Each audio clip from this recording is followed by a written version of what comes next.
Okay, this is going to be another TNA related video.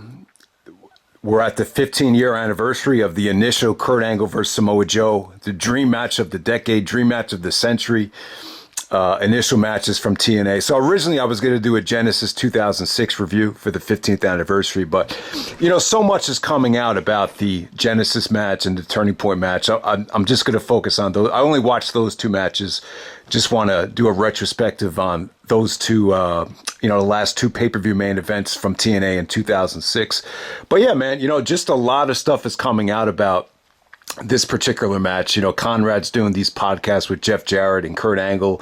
Plus they had Samoa Joe as a guest. So, you were able to hear, all three's take on how this situation was handled. I think a lot of people just have the mindset was that it was poorly booked, or, maybe you shouldn't have done this, or, other people were like, well, you got to strike while it's hot and you got to cash in on it. The question is, do the positives outweigh the negatives? I think there are a lot of positives to it, but at the same time, I think there were some negative side effects. So it's probably one of the most interesting things to book, because you got Kurt Angle, hot acquisition coming in, the Olympic gold medalist, one of the greatest, if not the greatest professional wrestler of all time, coming into the company. TNA really did strike gold with Angle. And then you got the Samoan submission machine, Samoa Joe, coming in with the hottest undefeated streak in wrestling since Bill Goldberg. So yeah, man, it's a really interesting situation. Plus, it's fascinating how the WWE used Angle that whole last year. I think the death of Eddie Guerrero, implementing the wellness policy, cutting down the prescription, the painkillers, all the medication, plus the way Kurt Angle was getting paid. They demoted him to ECW, which was kind of, it's funny when you look back at Kurt and ECW, that was kind of like a little bit of a foreshadowing of things to come in terms of his run with TNA. And he was going to be making less money. He's like, Vince, why would I want to do that? And the only way Angle was going to get paid so he would keep earning as much as he used to earn would be to get on pay-per-views. And then, if he's getting suspended, how the hell is he going to do that? So I think all those things kind of led to, Angle and Vince, falling out. And I think him and his agent saw an opportunity with TNA, and Angle was able to, it seems to me like Angle just kind of asked for, what he wanted in terms of a contract, how much he was going to make a year. He wrote down a figure. I'm going to assume it was at least a 7-figure deal. Kurt said it was at least 7 figures, but I'm going to assume it was at least maybe 1.5, maybe 1.25 a year, and he got it. And I believe more guaranteed money than even WWE was offering. I think in WWE, Kurt probably could have made more money if he was selling merchandise and if he was wrestling as consistently as he had done in the past. But the TNA thing was just, it seemed like it was more guaranteed money, and there was less dates. He wasn't going to have to wrestle as often. So at the time, it was just a win-win situation for Angle. Plus, it gave him a couple of months to heal some of the injuries. So yeah, it definitely made a lot of sense for Angle to go to TNA at the time. Plus, there's this big money monster match that people just were clamoring to see. For some reason, like Kurt Angle versus Samoa Joe was on everyone's radar. I'm not exactly sure why. They don't really have anything in common in terms of history together. They're just great wrestlers. They're both intense. They're both submission oriented, but yeah, I was a little, I really wanted to see this more than anything, but I was a little bit surprised at how overwhelming, the fan base wanted to see this match above anything else, above the AJ Styles match, above the Sting match, or, take your pick. And it's almost like Angle and Joe ruined Bound for Glory, because the hype for the match was just so huge that it kind of watered down everything else on that card. But the bottom line was, when you look back at the end of 2006, the TNA really, the timing was great for them. at this particular time, because I think the WWE was in sort of a slump. I don't like to use the word garbage or trash, but you could definitely argue that some of the pay-per-views WWE pumped out at the end of 2006 were, on that level, especially like a December to Dismember or a Cyber Sunday 2006. So opportunity was huge to do some big numbers because they had a match that people just really wanted to see. So here's the deal. Bound for Glory, Angle's a special enforcer. They do about 55,000. And then you have a chance to exceed the buy rate of your biggest pay-per-view of the year, the show you've been billing to all year long.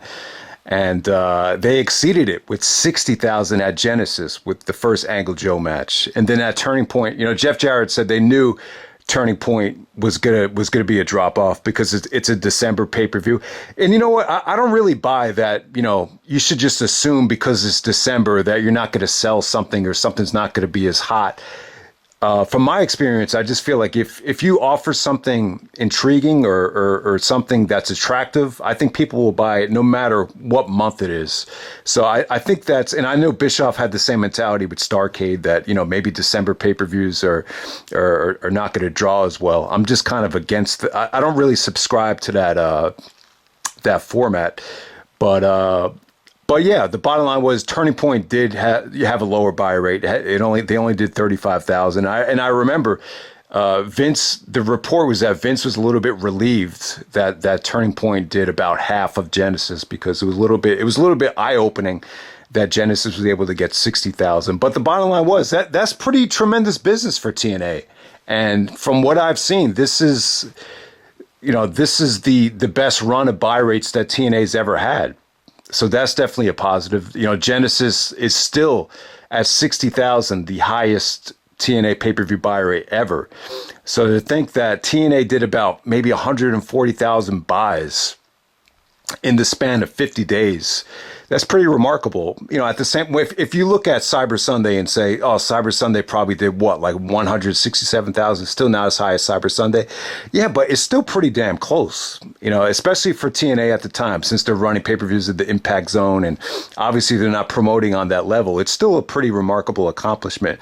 So yeah, so I would say the best positive of it is the most money was made, during that time frame. So yeah. So I just want to give you some more of the positives, and then I'll talk about the negatives, and then I'll tell you what I would have booked, and then maybe you guys can offer some comments in the comment section and say, looking back in retrospect, what was the right way to do this thing long term for TNA?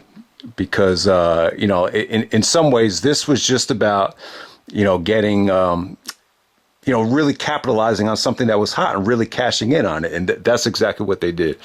From another positive standpoint, though, I think Angle and Joe doing it now in 2006, Joe is still somewhat in his prime. I would say the Genesis match and the Turning Point match, Joe was really still like in his, athletic prime. He's not that far removed from having classic matches against CM Punk.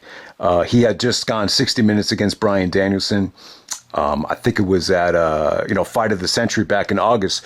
So, yeah, so to me, like, Joe was still, like, at the top of his game in late 2006. He was still wrestling for Ring of Honor, still main eventing in TNA. He was undefeated. And so, yeah, man. So I would definitely say that Jarrett being a little bit disappointed at the ending of the Genesis match, he actually, it seemed to me like he blamed it on Joe. He basically just said that, he felt like they kind of ended the match early because Joe wasn't really in shape to keep up with Kurt Angle. I don't really think that's accurate at all. Angle did speak on it. He said that the reason they ended the Genesis match a little bit early, Angle just didn't want to give away too much because he knew that they were going to have a trilogy.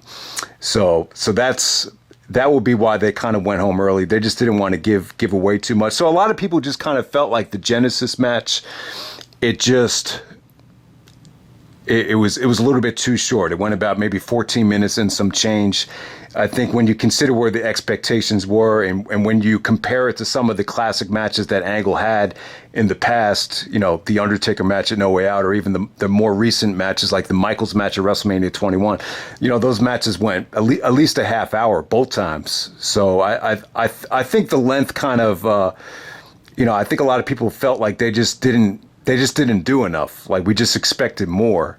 The positive side effect of not going that long is you had a hot crowd throughout, and it didn't really let up. There was really no dry spot. So that's definitely probably the biggest positive of the Genesis match. Going a little bit short.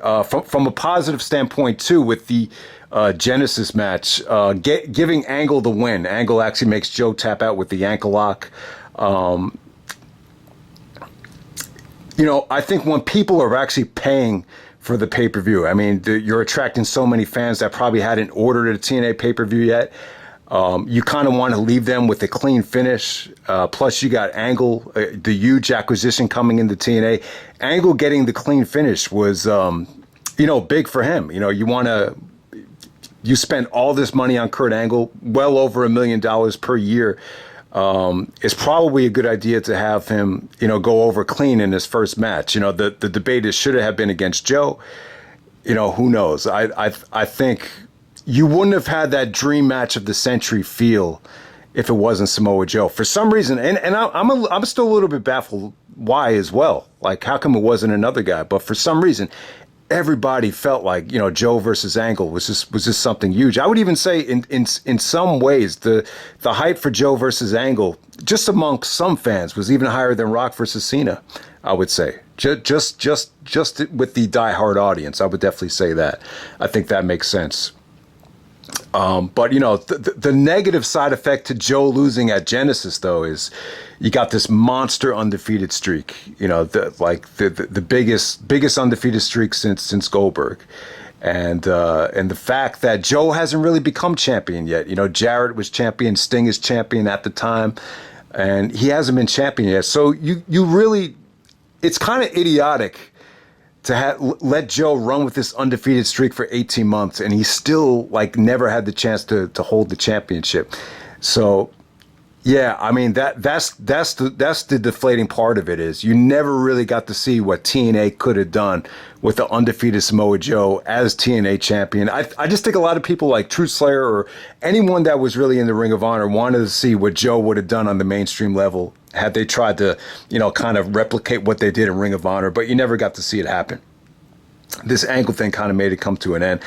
From Joe's standpoint, though, he said he was a little bit frustrated with being undefeated. He just thought it was he was getting sick of it because, he had lost the X Division title in a 3-way to Low-Ki without getting pinned. And then there was numerous times where he ended up getting disqualified. So he technically wasn't undefeated anymore. He'd just never been pinned, never submitted. But still, Jarrett's philosophy was, you wanted the undefeated streak to come to an end with a bang. And what better way than having it be Kurt Angle?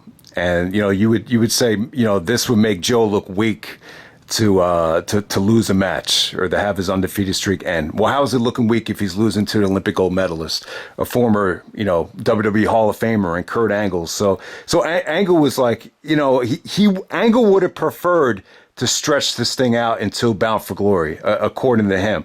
He was just doing what he was told. He said, this is what we want to do. We want to book back-to-back matches. You're going over first, then Joe's going over, and then we'll do the rubber match. And Angle was just like, okay, if that's the way you want to do it. So Angle didn't really play politics or anything like that. So Jarrett's mentality was that he just thought the Goldberg undefeated streak, he thought, that coming to an end the way that it did put such a bad taste in the mouth. He just didn't want, Joe's undefeated streak to end in such a Bush League way or just an unattractive way. I guess, when Goldberg finally lost, it was to Kevin Nash after Scott Hall tased him. I didn't think it was the worst thing in the world, but yeah, I mean, I just, for some reason, a lot of people look back at the Goldberg, losing to Nash at Starrcade, very negatively. But, I think I would say this: no matter how Goldberg lost his first match the difference is Goldberg was champion. I think that's the biggest difference between Goldberg and Joe. I think, if Joe had been champion, and I think you need to wait until Joe becomes champion first and then have him lose. So I think that's the biggest difference. But yeah, I mean, so Jarrett's mentality was that Goldberg lost in such a, lousy fashion for the first time that he just didn't want to see Joe, that happen with Joe. So that's a pretty understandable reason. So the bottom line is I think in some ways, I think the positives do outweigh the negatives as well.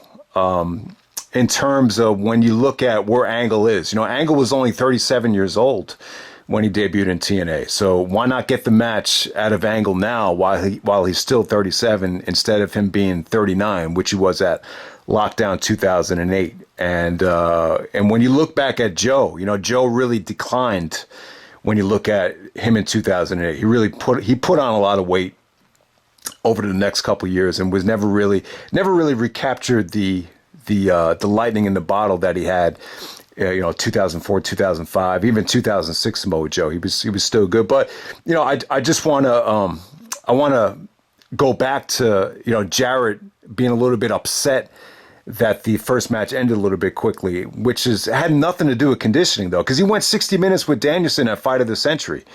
And you could argue that Danielson was definitely in better shape than Kurt Angle. So the fact that Joe couldn't go longer than 14 minutes had nothing to do with that. Angle just said that he just wanted the match to end early because he just didn't want to give away too much for his first match. Or maybe Angle was just a little bit, and it seemed to me like Angle was a little bit nervous about ring rust because that was pretty much his first match since maybe the Rob Van Dam match at the house show where he got injured. So yeah, so it had been a long time for that. So yeah, so the bottom line is Angle wins the first match by submission.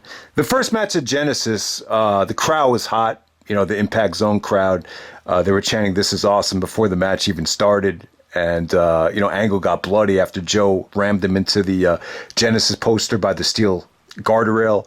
And but yeah, pretty standard stuff. I mean, I don't think they really did anything that creative. Just some submission trades off, kicking out of the muscle buster, kicking out of the Angle slam, and then Angle actually reverses the Chiquita clutch into the Angle slam, and then hits him with the ankle lock, and then Joe just pretty much taps out. Just yeah, I mean, I think the match definitely left you wanting more. And maybe Angle's philosophy really worked because people I would say they definitely wanted to see a rematch because they just didn't feel like they got enough out of it.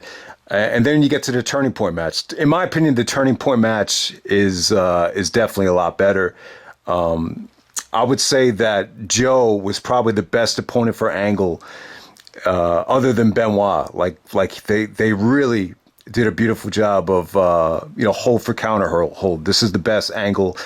I would say Joe's probably the best opponent for Angle in terms of submission for submission. I don't think Angle ever clicked with anyone else other than Benoit like he did with Joe in terms of, submission work. Yeah, I mean, they just did some beautiful stuff out there in this match. Joe was actually about to do a splash from the top rope. Angle does the running belly to belly. That's probably the heaviest I've ever seen Joe. I've ever seen Angle do a running belly to belly to. It just looked really, really cool. And yeah, I mean, some pretty convincing kickouts of the Angle slam and the muscle buster. The finish is a little bit weird. The only thing I don't like about the turning point match is the ref bump. It definitely looked like Angle just clotheslined him out of nowhere.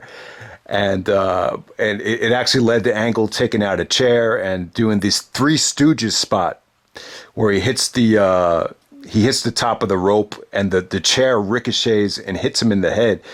But I actually do like that spot. I think Angle's so versatile that he was able to pull it off, and he started doing that type of stuff when he was more of the goofy heel, and at this time he's more of the wrestling machine, but he could still. It just shows you the versatility of him because he was still able to do it and execute it right. And the fact that Joe got him in the Chiquita clutch, and he was still holding on to the rope, and then it slipped away from him, and then Joe got on the Chiquita clutch.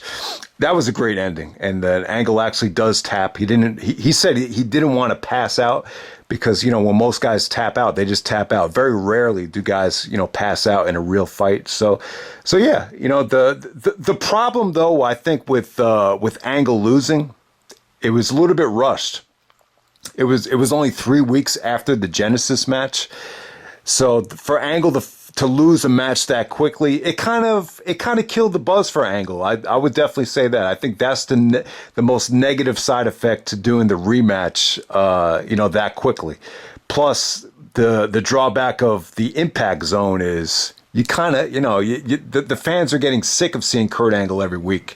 You still don't have that honeymoon period like Punk had in AEW, where he's just massively over for like the first couple of months. It's kind of like by the third show, like Angle was kind of like, like it just seemed like Angle was just another guy at that point. So Meltzer was very critical of the Turning Point match. No, he thought the match was good. And Angle thought the Turning Point match was better. Meltzer thought the Turning Point match was better. I think Meltzer gave it 4.25. I'm going to give it 4.5. I would definitely say the Turning Point match is the best Kurt Angle and Samoa Joe match, without a doubt. But Meltzer was saying that 3 weeks after the initial match, it felt a little bit rushed. This could have been a huge chance to build up Samoa Joe as an undefeated champion, and the match should have came in a champion versus undefeated streak match. I think it would have. Meltzer said it would have been a lot better had they waited until Bound for Glory. So Jarrett's response to that was, so he calls Conrad Connie. He goes like, Connie, if Dave had to answer to Bob Carter, and Bob says he wants a return on his investment, he would have booked the rematch. He would have booked it in December. He said, I guarantee it. I guarantee you that Dave would have booked it at Turning Point. So that was Jarrett's mentality. He thought, so Jarrett just really thought you need to cash in on something when it's hot. Even though there's going to be a drop off, you're still going to get, a legitimate, solid buy rate for the rematch. And, he was right. I think people look at the Turning Point number as being only 35,000, as seeing, that's quite a decline from 60. But still, like when you look at what Bound for Glory was doing the next couple of years, Jarrett said that in 2007, they just couldn't get over that hump. They couldn't get over that 25,000 hump, and he was right. When you look at Bound for Glory 2007, 2008, I think the numbers are like 25 to maybe even 35. So the fact that they were able to get 35,000 out of the quick turnaround on the rematch for Angle and Joe, it's maybe they did make the right call. I think, but I still think though, long term, for the betterment of Samoa Joe, for the sake of the undefeated streak, for the sake of, just, having that big blockbuster main event out of Bound for Glory. I do like the idea of having it, a huge build up for the biggest pay-per-view of the year. I think they definitely could have gotten more out of it. I think the side effect of doing, the no finish, the no finish like you did with Bryan Danielson and Kenny Omega. The negative side effect to that is that wasn't at a pay-per-view. So you might kill the pay-per-view audience if you do the no finish on a pay-per-view. So Kenny Omega and Bryan Danielson had the luxury of wrestling at a big show on a television taping. So it's an interesting debate, but AEW is in a great position right now because there's only 4 pay-per-views a year. And they could have these television shows that feel like bigger shows. So So I think that's the problem that TNA ran in. When you do pay-per-view, every single month, it just creates somewhat of a challenge. But overall, guys, I'm kind of 50-50 on it. Looking back on it, I think the first Angle Joe match at Genesis, man, it's tough to say, but I would definitely say that in retrospect, how the hell do you book it? How do you really do it? I probably say they made the right call. Especially when Jeff talked about how, you really have to, when you put yourself in his position, when you have to actually answer to the owner of Panda Energy, the guy that's helping fund your company. He wants a return on his investment. Down the road, Jeff Jarrett wants to be, a profit sharer. I mean, yeah, it's probably too good to pass up. And you kind of run the risk of, destroying your pay-per-view audience if you're going to book a no finish. But, I think AEW was they were able to get away with it because, Grand Slam was not a pay-per-view. But, when you're on pay-per-view month after month, it's just like, man, now we got to deliver here. Now we got to deliver there. But yeah, man, it is a crazy, if pro wrestling was ever taught like in a school, this would be a good, situation to analyze, at least from a business standpoint. But I think people just have to remember that at that particular time, no one else wanted to hear about anything else besides Angle versus Joe. Not Angle versus Sting, not Angle versus Abyss, not even Angle versus AJ. Maybe Angle versus Christopher Daniels would have been the way to go. But after they did that headbutt with Joe, it's just like, man, this thing is hot as hell. Angle's at the top of his game, Joe's at the top of his game. You got to cash in while it's hot. So I guess that was the mentality of it. But yeah, the Genesis and Turning Point matches, to me, these are still the best Kurt Angle and Samoa Joe matches by far. The Iron Man match, I think that's where they ran into trouble. I think there was a chance where you really could have built up to a rubber match at Bound for Glory instead of giving it away at the Iron Man match. The Iron Man match was just bad, I think, for both guys. And the Hard Justice match, that's when the booking, the Russo-like booking really kind of, took over with the feud. But it definitely felt like the Angle Joe matches in 2006. It felt like Russo was kind of filtered out of it. And, they were able to just get away with just having clean finishes. And so that's another positive part of, the 2006 Angle and Joe stuff. So yeah, a lot of people just thought at that time Angle versus Joe was the best TNA match of 2006. So in some ways, it definitely was a success. I think it still is. I mean, that's the other question: is this peak TNA? Is this the best that TNA ever was? These last three pay-per-views of 2006, I would definitely say, obviously from a business standpoint, I mean the numbers are what they are, so the numbers say that it is. But from a quality standpoint, I don't know. I'm still going to say that peak TNA was Samoa Joe's debut in 2005. I want to say up until maybe Christian won the belt at Against All Odds. To me, I would say that's definitely peak TNA. But from what I remember, 2006 as a whole just wasn't as good as 2005. But yeah, man, that was just a little bit of a retrospective on Kurt Angle versus Samoa Joe. It's a really interesting decision. If you guys disagree with anything I said, or if you guys have your own opinion on how they should have booked this thing in retrospect, and maybe you could take what Jarrett, Joe, and Angle, what their feelings were into the equation, and let me know like what would have been the right way to do when you look back at this thing, and how would you even compare it to what they did with Bryan Danielson and Kenny Omega? So yeah, man. Hope you enjoyed the video, and I'm out.